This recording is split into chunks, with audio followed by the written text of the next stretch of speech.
গত 4 মাস পর আমরা যাচ্ছি আজ কলেজে, কারণ মাঝখানে ভোট ছিল, তারপর যারা আমাদের থেকে সিনিয়র তাদের এক্সাম হয়েছে, সমস্ত কিছু মিলিয়ে আমাদের সেরকমভাবে ক্লাস হয়নি, আমাদের অনলাইন ক্লাস হয়েছিল। গত 4 মাস পর আমাদের বন্ধুদের সবার একসাথে দেখা হচ্ছে, তাও পরীক্ষার মারফতেই, কারণ আমাদের ইন্টারনাল পরীক্ষা চলছে।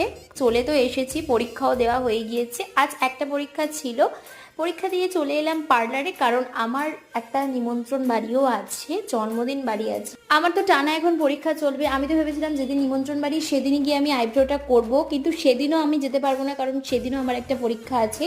অ্যাকচুয়ালি রুটিনটা একটু চেঞ্জ করেছে, সেই জন্য। সে যাই হোক, মোটামুটি আজ আমি ভাবলাম যে পরীক্ষা দিয়ে যখন ফিরছি একেবারে আইব্রো করেই বাড়ি আসি, সেই জন্যই চলে এসেছি। 3 দিন যা গরম বাড়ছে, বাড়ারই কথা, এটা আমাদেরই দোষ। গাছপালা কেটে দিচ্ছে, বাড়িঘর তৈরি হচ্ছে, গরম তো এরকম হবেই। তোমরা প্রচুর প্রচুর সাবধানে থেকো, বেশি করে জল খাও, পারলে অনেক গাছপালাও লাগাও। খুব ভালো থেকো, সুস্থ থেকো, টাটা।